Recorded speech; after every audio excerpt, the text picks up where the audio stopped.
Matric परीक्षा 2022 के लिए हम लोग मैथ का लघुत्तरीय और दीर्घोत्तरीय दोनों तरीके के प्रश्न पढ़ेंगे। इसमें कुछ विशेष प्रश्न शामिल किए गए हैं जो आपके एग्जाम में आने का ज़्यादा चांस बनते हैं, उसी तरीके के प्रश्न शामिल किए गए। इस क्लास को देखकर आप एग्जाम में एक अच्छा प्रदर्शन कर सकते हैं। तो चलिए शुरू करते हैं। पहला नंबर क्वेश्चन देखिएगा कि यहाँ पर जो पहला नंबर क्वेश्चन दिया है, देखिए कह रहे कि एक त्रिघात बहुपद ज्ञात करें जिसके शून्यकों का योग दो शून्यकों को एक साथ लेकर उनके गुणनफल का योग तथा तीनों शून्यकों का गुणनफल दिया है, क्रमशः 2, -7 और -14 दिया है। तो देखिए जो त्रिघात बहुपद दिया है ना, तो सबसे पहले इस तरीके का जब भी क्वेश्चन रहेगा तो आपको यहाँ पर लिखना पड़ेगा। देखिए किस तरीके से इसको बनाया जाता है। यहाँ पर लिख सकते हैं कि माना त्रिघात बहुपद, ठीक है, यहाँ पर हो जाएगा त्रिघात बहुपद। अब देखिए त्रिघात बहुपद के लिए एक सूत्र होता है ax³ प्लस bx² प्लस होता है cx प्लस d, ये होता है। लेकिन अब यहाँ पर देखिएगा कि शून्यक के बारे में कह रहा है, तो लिख सकते हैं कि तथा शून्यक इसको मान सकते हैं कि अल्फा बीटा और ये हो जाएगा गामा है। इस तरीके से आप लिख लीजिएगा। तो अब जरा ध्यान से देखिए, क्वेश्चन में कह रहा है कि शून्यकों का योग, ध्यान से समझिए कि यहाँ पर जो शून्यकों का योग ये दिया है ना, तो यहाँ पर देखिए कि आपका यहाँ पर कॉमा दिया है, मतलब पहले आपको शून्यकों का योग निकालना है। तो देखिए शून्यकों के योग के लिए हम लोग क्या करेंगे, अब शून्यक हम लोग माने क्या है, अल्फा बीटा गामा माने। अभी तो लिख सकते हैं कि alpha plus beta plus gamma. तो देखिए यहाँ पर कह रहा है क्रमशः, मतलब क्रम से। तो इसका शून्यक कितना दिया है, 2 दिया है यहाँ पर, तो ये हो जाएगा 2। शून्यकों का योगफल कह रहा था, तो इसका मतलब योगफल कितना दिया है, 2। अब देखिए क्वेश्चन में फिर पढ़िए, उसके आगे कह रहा है कि दो शून्यकों को एक साथ लेकर उनके गुणनफल का योग। देखिए 2 को कोई भी शून्यक लेना है, जैसे alpha plus beta, alpha beta हम लोग लेंगे क्योंकि उसका कह रहा है गुणनफल। तो जब गुणा करिएगा तो कितना हो जाएगा, अल्फा बीटा, और कह रहा है कि योग मतलब जोड़ दीजिएगा। तो क्या कह रहा है, अब हर 2 को लेना है। जैसे अल्फा बीटा हो गया तो फिर क्या ले सकते हैं कि बीटा और गामा ले सकते हैं, उसके बाद फिर लिख सकते हैं गामा और उसके बाद ले सकते हैं अल्फा। तो इसको जब जोड़ा जाएगा तो उसका कितना यहाँ पर दिया, -7। देखिए नहीं यहाँ पर दिया नहीं है -7 ये वाला। यदि आगे देखिएगा यहाँ पर तो कह रहा है कि तीनों शून्यकों का गुणनफल, ध्यान से देखिए कह रहा है तीनों शून्यकों का गुणनफल, यानी कि तीनों शून्यक हम लोग अल्फा बीटा जो गामा माने हैं उसी का गुणनफल कह रहा है। तो अल्फा यहाँ पर हो जाएगा बीटा और ये हो जाएगा गामा। तो ये इसका कितना दिया यहाँ पर देखिए -14 दिया है। यहाँ पर कह रहा है कि वो कितना है, -14 है। इसका मतलब यहाँ पर कितना हो जाएगा, -14। यहाँ तक तो बात क्लियर है। त्रिघात बहुपद के लिए एक और सूत्र होता है, हम लोग यहाँ पर लिख सकते हैं कि त्रिघात बहुपद, ठीक है। देखिए त्रिघात यहाँ पर हो जाएगा बहुपद के लिए जो सूत्र होता है कि x³ माइनस होता है alpha plus beta plus gamma, ये हो जाएगा यहाँ पर गामा, ठीक है। और यहाँ पर हो जाता है x² प्लस होता है अल्फा बीटा, ठीक है, प्लस होता है बीटा गामा और उसके बाद हो जाता है गामा अल्फा, और यहाँ पर हो जाता है x और माइनस होता है अल्फा बीटा गामा। ये आपका फार्मूला होता है त्रिघात बहुपद का। इसके बाद हम लोग क्या करेंगे कि एक एक चीज़ को यहाँ पर रख लेंगे। जैसे देखिए ना x का पावर q दिया है, तो x का पावर q हो जाएगा माइनस में। अब अल्फा बीटा गामा देखिएगा तो इस वाले लाइन में, यहाँ पर जो फर्स्ट वाला लाइन है यहाँ पर देखिएगा कि 2 दिया है, तो यहाँ पर हो जाएगा 2 और x² है, तो यहाँ पर कितना हो जाएगा, गुणा में करके x² और plus alpha beta beta gamma और गामा अल्फा, ये जो देखिएगा यहाँ पर दिया कितना है, -7। तो यहाँ पर -7 हो जाएगा और यहाँ पर गुणा x से करना है तो x हो गया और माइनस। अब देखिए अल्फा बीटा गामा यहाँ पर दिया है, तो अल्फा बीटा गामा का यहाँ पर मान देखिए कि -14 दिया है, तो यहाँ पर हो जाएगा कि -14। यहाँ तक बात क्लियर है। तो देखिए x², अब यहाँ पर गुणा करिएगा तो कितना हो जाएगा, 2x² उसी तरह हो जाएगा, और यहाँ पर माइनस प्लस और माइनस हो जाएगा माइनस, तो कितना हो जाएगा 7x और माइनस माइनस हो जाएगा प्लस, तो आपका कितना आ गया 14। तो यही जो है इसका आंसर हो गया। आप लोग यहाँ पर आंसर भी लिख सकते हैं। तो देखिए जो पहला नंबर सवाल था बहुत ही इंपॉर्टेंट था, हर बार क्वेश्चन आपके परीक्षा में पूछता है, तो ये वाला पहला नंबर सवाल बन गया। चलते हैं तो क्वेश्चन नंबर दूसरा की तरफ में। देखिए यहाँ पर जो दूसरा नंबर क्वेश्चन दिया है, इस दूसरा नंबर क्वेश्चन में यहाँ पर कह रहा है कि AP में A = 5, D = 3, A = 50 है। तो कह रहा है n का मान निकालना है और SN भी निकालना है। तो देखिए इसके लिए हम लोग क्या करेंगे कि फार्मूला लिख लेंगे। पहले AN बराबर होता है A प्लस n-1 इंटू होता है D, ये तो सूत्र होता है। तो देखिए ना AN का मान यहाँ पर बल्कि हो जाएगा AN कितना दिया आपका, 50 दिया है। तो यहाँ पर हम लोग लिख सकते हैं कि 50 बराबर, अब देखिए A कह रहा है, तो A का मान यहाँ पर दिया है 5, तो हो जाएगा 5 प्लस n का मान कुछ भी नहीं दिया है, वही तो निकालना है, तो n-1 उसी तरह, और D का मान यहाँ पर देखिए कि दिया है 3, तो यहाँ पर हो जाएगा 3। तो देखिए ना इसको जब बनाइएगा तो हो जाएगा 50 बराबर 5 प्लस यहाँ पर कितना हो जाएगा 3n - 3 होगा। तो फिर से यहाँ पर बनेगा। तो देखिए 50, अब ध्यान से देखिए कि 5 में से 3 जाएगा तो होगा 2, वो भी होगा प्लस में, तो इधर में आ जाएगा तो हो जाएगा माइनस में, और इधर कितना हो जाएगा 3n। तो 48 बराबर कितना आ जाएगा आपका 3n ना। तो यहाँ पर देखिएगा कि n बराबर कितना आ जाएगा 48 चल जाएगा ऊपर में और 3 आ जाएगा नीचे में, तो ये 16 बार में कट जाएगा, ये 16 बार में कट जाएगा। तो आपका n बराबर कितना आ गया 16। देखिए एक आंसर आ चुका है, एक आंसर यहाँ पर आ चुका है, पहला नंबर सवाल आपका बन चुका। अब देखिए इसके आगे यदि हम लोग दूसरा नंबर बनाएंगे तो हमको कह रहा है SN निकालने के लिए, ठीक है। तो यहाँ पर SN के लिए हम लोग सूत्र लिख लेंगे कि n/2 इंटू हो जाता है कि 2a प्लस n-1 और इंटू होता है d, ये तो सूत्र होता है।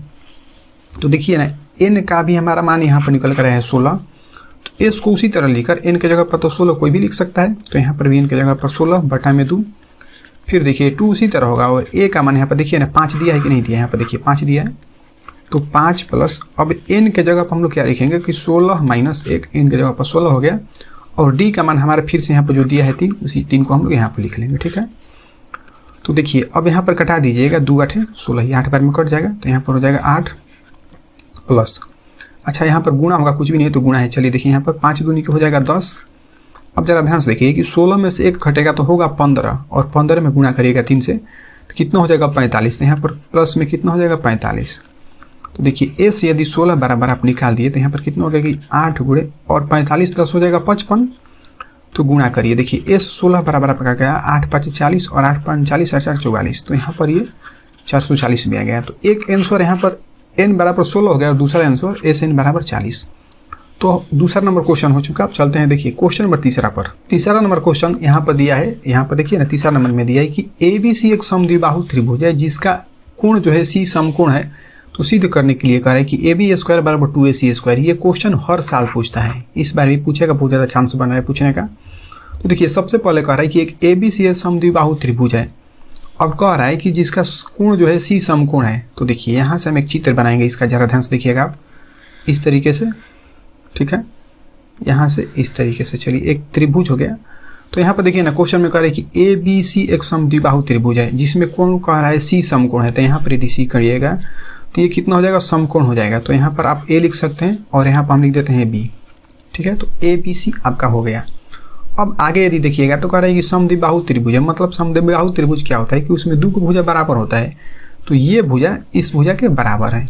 ऐसा जब भी सवाल आपको आएगा तो आपको यहाँ पर लिखना पड़ेगा कि दिया है। ध्यान से देखिए कि दिया है में हम लोग क्या लिख सकते हैं, लिख सकते हैं कि ABC एक समद्विबाहु त्रिभुज है, ठीक है, एक समद्विबाहु त्रिभुज है। यहाँ तक बात क्लियर है। अब देखिए जब समद्विबाहु त्रिभुज है तो इसका मतलब समद्विबाहु त्रिभुज का क्या होता है कि 2 भुजा बराबर होता है। तो इसका मतलब हम लोग यहाँ पर लिख सकते हैं कि ये जो AC है ना, ये किसके बराबर है, BC के बराबर है। तो लिख सकते हैं कि AC बराबर क्या है, BC है। यहाँ तक दिया है। और एक चीज़ और दिया है, देखिए कह रहा है कि कोण C समकोण है, मतलब कोण C बराबर समकोण का मतलब होता है 90 डिग्री। तो यहाँ पर 90 डिग्री हो गया। अब हम लोग लिख सकते हैं कि सिद्ध करना है। देखिए सिद्ध करना में हमको यहाँ पर जो दिया उसको लिख लेंगे। तो यहाँ पर लिख सकते हैं कि सिद्ध करना है, ठीक है, सिद्ध करना है। आप लोग जरा ध्यान से देखिएगा, बहुत ही इंपॉर्टेंट क्वेश्चन है ये वाला। तो जब सिद्ध करना है तो हम लोग यहाँ पर लिख सकते हैं कि AB² बराबर हमको लाना है कि 2AC² हमको लाना है, ठीक है। तो यहाँ पर हम लोग लिख सकते हैं कि प्रमाण में। अब देखिए प्रमाण में क्या होगा कि यहाँ पर देखिएगा कि त्रिभुज है ABC बना है, तो ये त्रिभुज है, समकोण त्रिभुज भी है, ठीक है। तो लिख सकते हैं कि समकोण त्रिभुज ABC में, ध्यान से देखिएगा, समकोण त्रिभुज ABC भी देखिएगा। नीचे में हम लोग लिख लेंगे पाइथागोरस प्रमेय से, ठीक है। यहाँ पर लिख सकते हैं कि पाइथागोरस प्रमेय से। अब जब हम पाइथागोरस प्रमेय लिख रहे हैं तो आपके दिमाग में ये चलना चाहिए कि पाइथागोरस प्रमेय क्या होता है, तब तो सवाल बनाने में मजा आएगा। तो देखिए पाइथागोरस प्रमेय होता है कि कोण A² बराबर लंब स्क्वायर प्लस आधार स्क्वायर, ये पाइथागोरस प्रमेय होता है।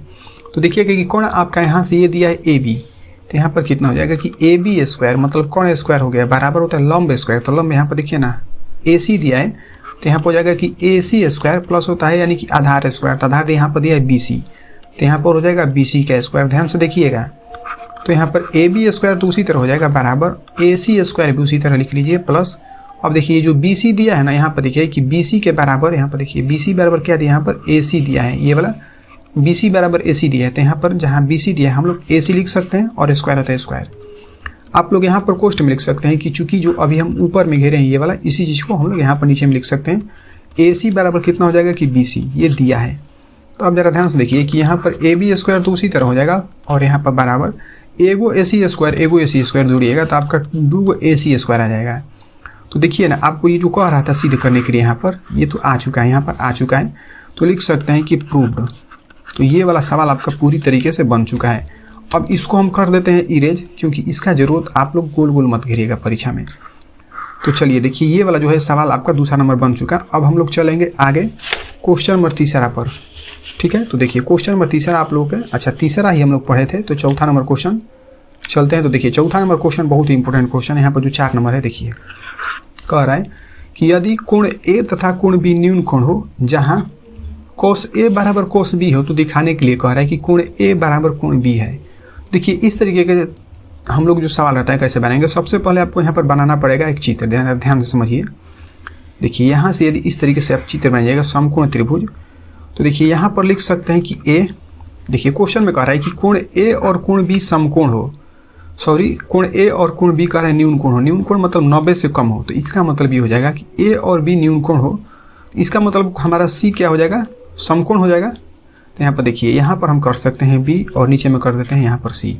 यानी कि देखिए बी कह रहा था न्यून कोण, तो बी न्यून कोण हो गया, ए भी न्यून कोण हो गया, लेकिन सी क्या हो गया, समकोण हो गया।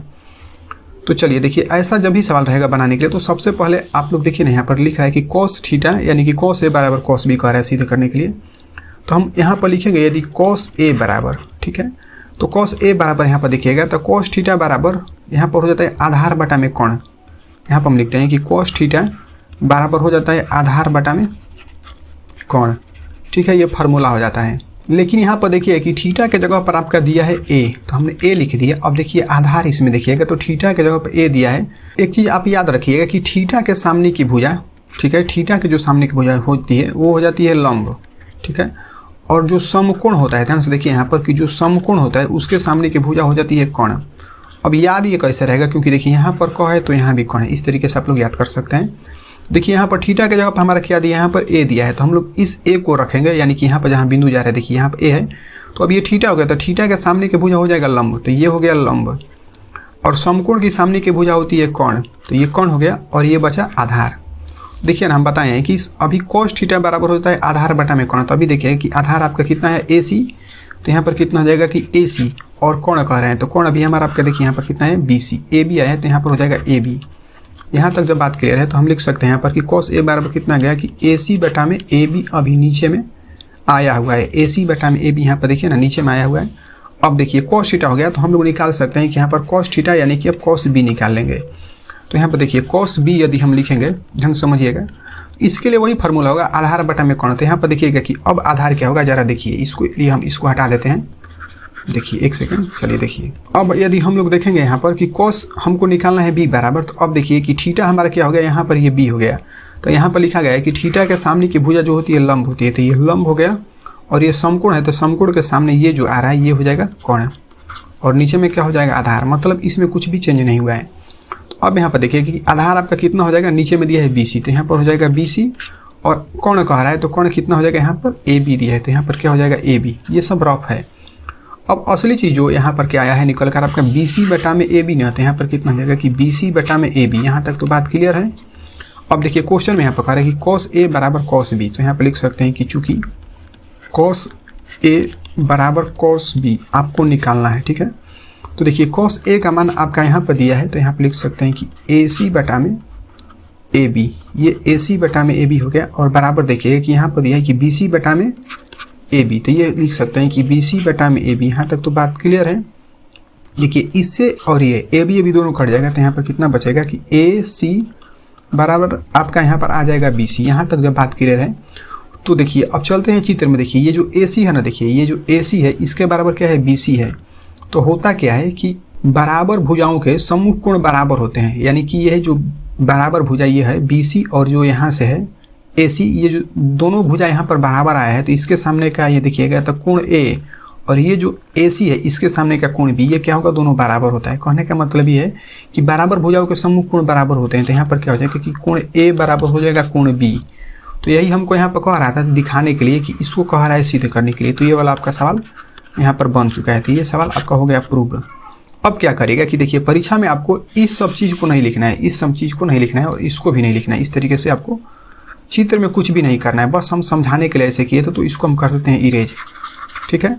और यहाँ से भी, तो ये आपका जो है कंप्लीट सवाल बन चुका है। इधर हम बता ही चुके हैं रफ है। तो बढ़ते हैं अगले क्वेश्चन की तरफ में, क्वेश्चन नंबर 5 पर।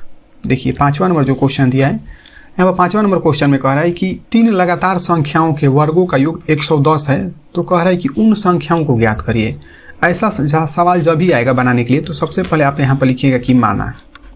ऐसा सवाल आएगा क्या आपके परीक्षा में पूछता है, ऐसा सवाल हर साल पूछता है।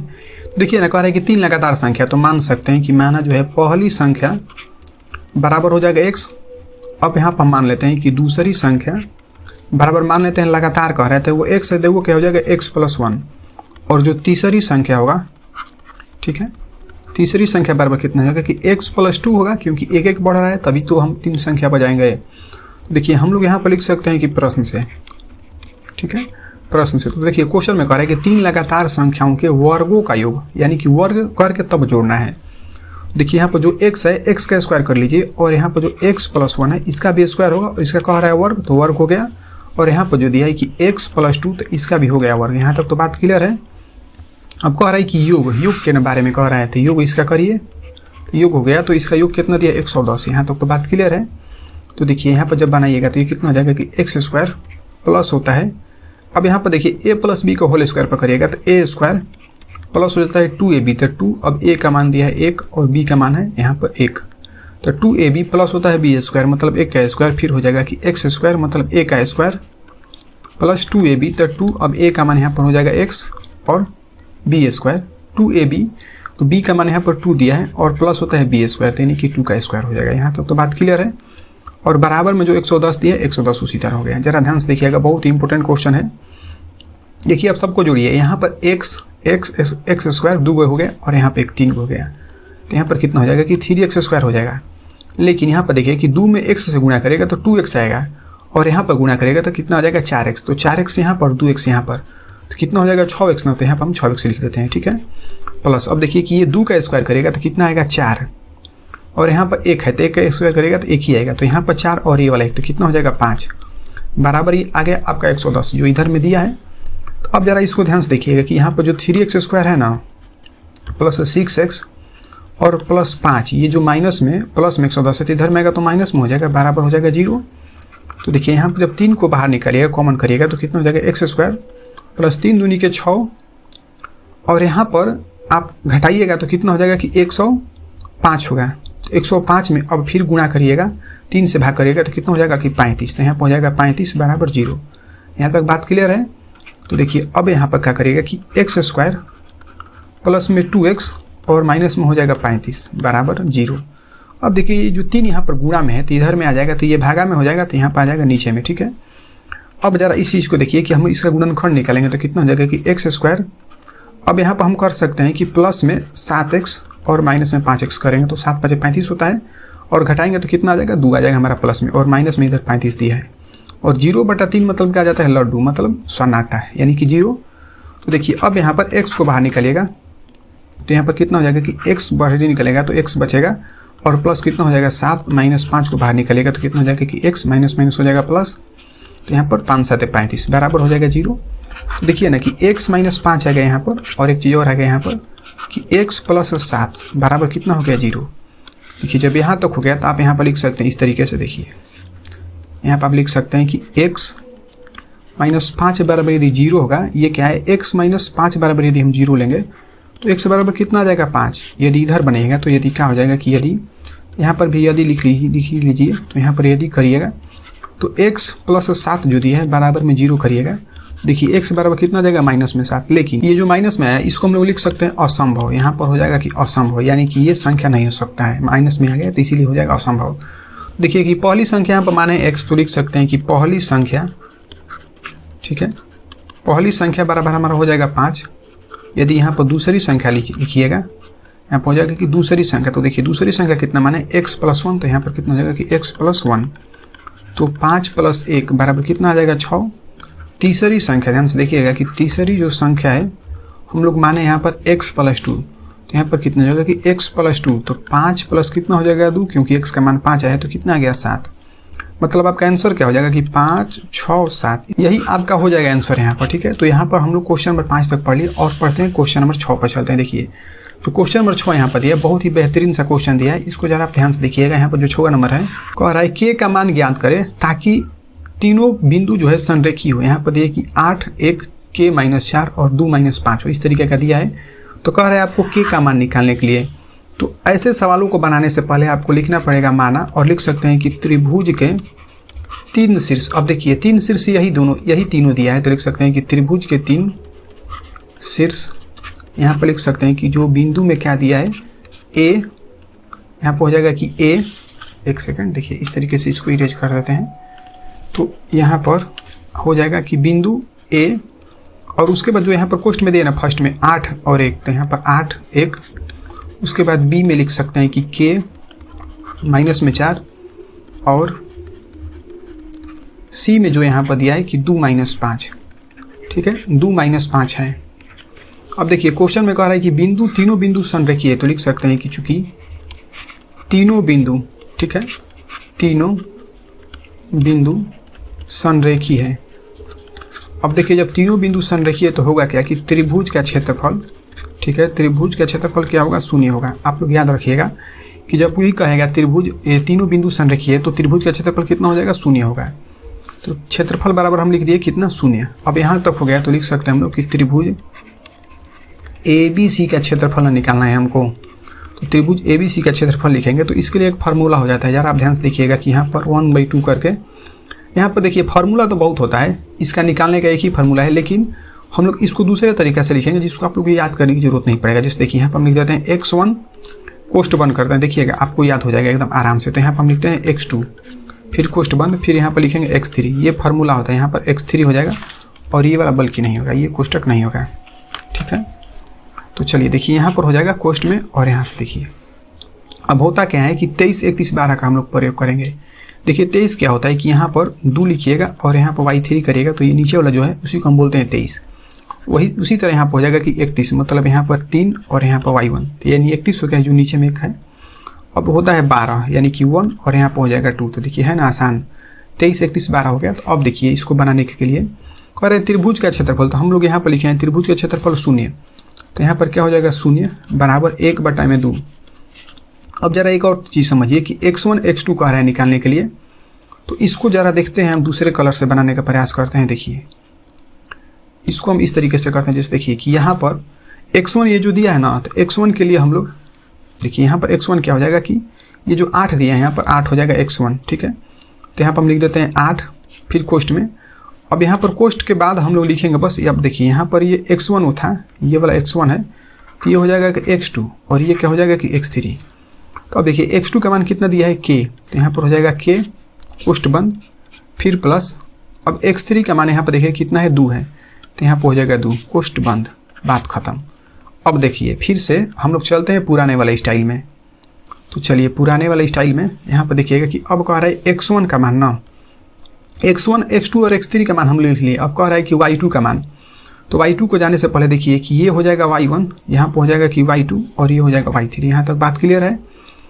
तो देखिए अब यहाँ पर कह रहा है कि y2 - y3, तो y2 का मान यहाँ पर देखिए कि -4 दिया है, तो चलिए यहाँ पर -4 हो गया, और माइनस y3 का मान देखिए कि यहाँ पर -5 दिया है, तो माइनस और माइनस क्या हो जाएगा प्लस, तो हमने कर दिया प्लस और यहाँ पर कर दिया 5।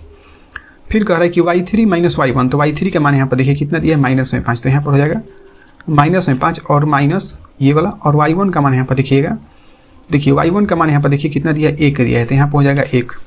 और फिर देखिए यहाँ पर कह रहा है कि y1, तो y1 का मान अभी हमारा आया था यहाँ पर 1, तो 1 हो गया, माइनस y2 का मान देखिएगा, तो यहाँ पर देखिए y2 का मान यहाँ पर देखिए ना दिया है -4, तो माइनस माइनस क्या हो जाएगा प्लस, तो हमने प्लस। अब देखिए ठीक है, यहाँ पर क्या करेगा कि 0 है तो 0 हो जाएगा। अब यहाँ पर कुछ भी नहीं है तो गुणा में है, तो इधर में आएगा तो भागा में हो जाएगा। इस चीज़ को आप लोग समझिए जरा।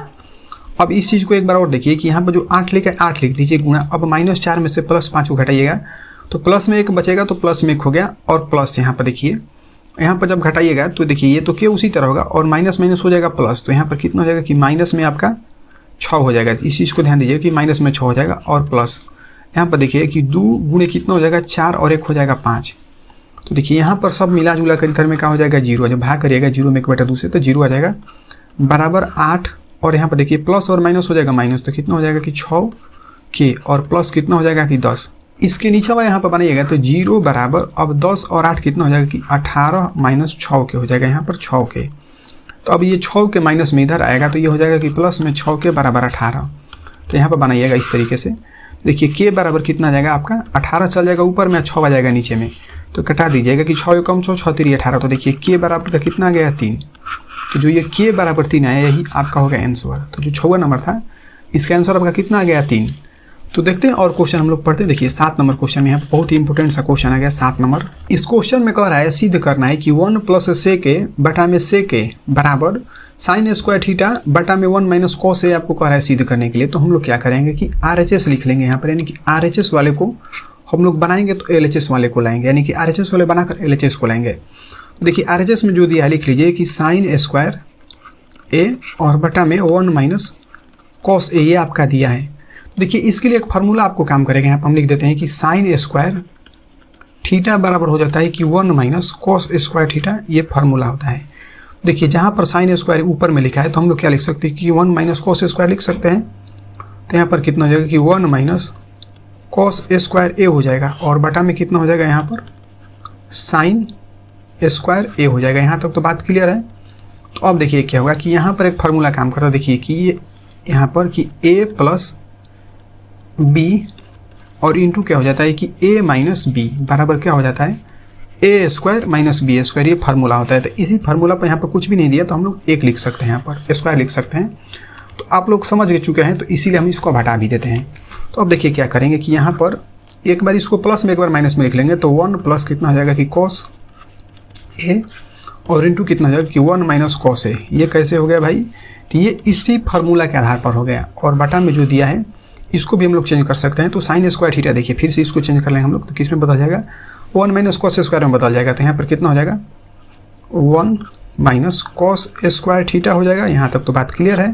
देखिए जब बात क्लियर है तो होगा क्या कि इससे ये कटा दीजिए, ये वाला कट गया तो क्या बचा कि 1 प्लस कॉस ए यहाँ बचा है। यहाँ तक जब बच गया इसके आगे यदि बनाइएगा तो यहाँ पर कितना हो जाएगा 1 उसी तरह। अब एक और फार्मूला यहाँ पर हो जाता है कि कॉस थीटा बराबर हो जाता है 1 बटा में सेक थीटा, ये फार्मूला हो जाता है सेक थीटा या सेक ए। ठीक है, तो यहाँ पर देखिए जो कॉस लिखा है हम लोग इसको 1 बटा में सेक लिख सकते हैं, सेक और ए भी लिख सकते हैं। इसका लॉसवा निकाल दीजिएगा तो देखिए ये जो सेक है ना सेक के उसी तरह हो जाएगा। और देखिए ये सेक है तो होगा क्या कि सेक में यहाँ पर गुणा करेगा 1 से तो कितना हो जाएगा कि सेक ए हो जाएगा उसी तरह से सेक ए और प्लस सेक से सेक कटेगा तो 1 बचेगा। तो देखिए ये वाला आपका कह रहा था इस साइड वाला हमारा आ चुका है। तो लिख सकते हैं कि बराबर में LHS। यहाँ तक जब बात हो गया तो लिख सकते हैं कि अतः LHS बराबर कितना हो जाएगा आपका RHS। तो देखिए ये सवाल आपका बन चुका है तो आप लोग लिख सकते हैं यहाँ पर कि प्रूव्ड हो गया। ठीक है, तो 7 तक क्वेश्चन पढ़ लिए। एक क्वेश्चन और पढ़ते हैं, लास्ट क्वेश्चन आज का 8वां नंबर। 8वां नंबर देखिए क्वेश्चन बहुत बेहतरीन सा क्वेश्चन है। कह रहा है कि व्यास 7 मीटर वाला 20 मीटर गहराई या गहरा एक कुआं खोदा जाता है और खोदने से निकाली गई मिट्टी को समान रूप से फैलाकर 22 गुणे 14 मीटर मतलब 22 लंबाई है और 14 उसका चौड़ाई है वाला एक चबूतरा बनाया जाता है। तो कह रहा है चबूतरे की ऊंचाई निकालने के लिए कह रहा है। बात तो क्लियर है। तो देखिए यहाँ पर कुआं के बारे में कह रहा है तो हम लोग लिख सकते हैं कि कुएं का व्यास, क्योंकि यहाँ पर व्यास कितना दिया है 7 दिया है तो लिख सकते हैं कि कुएं का व्यास। ठीक है, तो कुएं का व्यास दिया है 7 तो यदि हम लोग R बराबर निकालेंगे तो कितना हो जाएगा 7 बटा में 2। यहाँ तक जब बात क्लियर तो हम लोग लिख सकते हैं कि B बराबर यानी कि ऊंचाई लिख सकते हैं यहाँ पर, बल्कि लिख लीजिए कि ऊंचाई। तो ऊंचाई को हम लोग लिखते हैं कि H। ठीक है, देखिए कि यहाँ पर कह रहा है ना कि 20 मीटर गहरा है, मतलब गहरा है यानी कि वो ऊंचाई ही उसका होगा। तो यहाँ पर कितना हो जाएगा 20 मीटर। यहाँ तक बात क्लियर है। इसके नीचे लिख लेंगे हम लोग कि चबूतरे का, देखिए चबूतरे के बारे में कह रहा है तो लिख सकते हैं कि चबूतरे की, ठीक है यहाँ पर लिख सकते हैं कि चबूतरे की लंबाई। तो हम लोग लंबाई चबूतरा का दिया है तो हम लोग इसको लिख लेंगे बड़ा वाला L। ध्यान दीजिएगा तो लंबाई कितना इसका दिया है 22 दिया है तो यहाँ पर कितना हो जाएगा कि 22 मीटर। और यहाँ पर लिख सकते हैं कि चौड़ाई, तो चौड़ाई को लिखते हैं ब्रेथ यानी कि B। तो हम बड़ा वाला B लिख दें और वो कितना दिया है 14। तो यहाँ पर हो जाएगा कि 14 मीटर।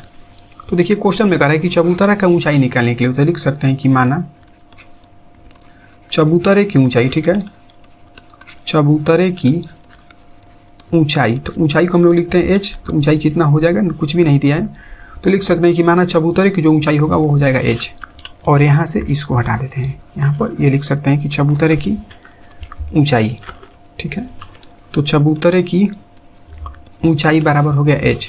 जब यहाँ तक हो गया तो आप एक चीज़ को ध्यान से देखिए कि अब होगा क्या कि जो कुआं होगा उससे जो मिट्टी निकाली गई है उसी से क्या बनाया गया कि चबूतरा बनाया गया है, उसी से एक चबूतरा बनाया गया है। इसका मतलब ये हो जाएगा कि जो कुआं है, कुएं का आयतन और क्या होगा उस चबूतरे का आयतन दोनों बराबर होगा। तो उसी चीज़ को हम लोग लिख सकते हैं कि कुएं से, ठीक है, कुएं से निकाली गई, ध्यान से देखिएगा कि निकाली गई मिट्टी का आयतन, यहाँ पर हो जाएगा कि मिट्टी का आयतन, ठीक है, बराबर में क्या हो जाएगा कि जो चबूतरा बना है मिट्टी से ही बना है, तो अब हो जाएगा कि चबूतरे का आयतन। चबूतरे का आयतन मतलब ये है कि जो मिट्टी निकला है वो वाला और जो चबूतरा बना है दोनों का आयतन क्या है, बराबर है। तो कुएं से निकाली गई मिट्टी का आयतन बराबर हो जाएगा कि चबूतरे का आयतन, ठीक है, चबूतरे का आयतन, ठीक है। यहाँ तक जब बात क्लियर है तो देखिए अब निकाली गई मिट्टी है तो जो कुआं है वो कैसा है, बेलन का जैसा है। तो बेलन का आयतन लिख लेंगे पाई r² होता है और कुएं का आयतन मतलब LBH लगा देंगे। तो देखिए L यहाँ पे लिख सकते हैं बड़ा वाला और B भी बड़ा वाला और H भी बड़ा वाला, क्योंकि यहाँ पर चबूतरे के लिए हम लोग लंबाई चौड़ाई जो ऊंचाई है सब बड़ा पैमाने हैं। तो देखिए पाई का मान यहाँ पर हम बनाते हैं, पाई का मान कितना हो जाएगा कि 22/7। अब R कह रहा है तो R का मान यहाँ पर देखिए कि 7/2 आया है, तो 7/2 को आप 2 बार लिखिएगा क्योंकि स्क्वायर दिया है। और H देखिएगा तो यहाँ पर दिया है 20, ये वाला 20 दिया है तो यहाँ पर हो जाएगा 20 बराबर। अब L का मान देखिए तो L आपका यहाँ पर दिया है 22, तो यहाँ पर हो जाएगा कि 22 गुणे, अब B का मान कितना दिया है 14, तो 14 हो जाएगा। H कुछ भी नहीं दिया है, हम लोग H ऊंचाई माने हैं तो ऊंचाई बराबर हम यहाँ पर लिखे H, ठीक है। अब देखिए कि होगा क्या कि इसको कटा दीजिए। देखिए ये 7 से ये 7 कट जाएगा, 2 से कटाएंगे तो ये 11 बार में कटेगा। अब इस 2 से कटा दीजिएगा तो यहाँ पर बचेगा 10। तो देखिए जब 10 बचेगा तो होगा क्या, ऊपर में बचा है 11 गुणे 7 गुणे 10 बचा है और इधर में क्या बचा है, इधर तो सब उसी तरह बच गया है। तो 22 गुणे 14 गुणे H बचा है। यहाँ तक तो बात क्लियर है। तो यदि H बराबर आप निकालिएगा तो देखिए 22 गुणे 14 H के साथ में गुणा हुआ है तो ये आ जाएगा भागा में, मतलब नीचे आ जाएगा। तो 14 22 गुणे 14 नीचे हो गया और जो ऊपर में बचा है 11 गुणे 7 गुणे 10 बचा है।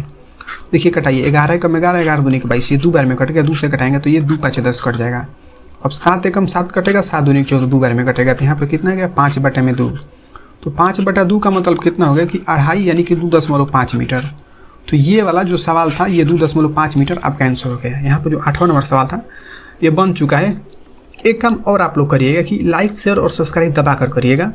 तो आप लोगों को वीडियो देखने के लिए बहुत बहुत धन्यवाद दोस्तों। इसी तरह पढ़ते रहिए, मस्त रहिए। Thank you.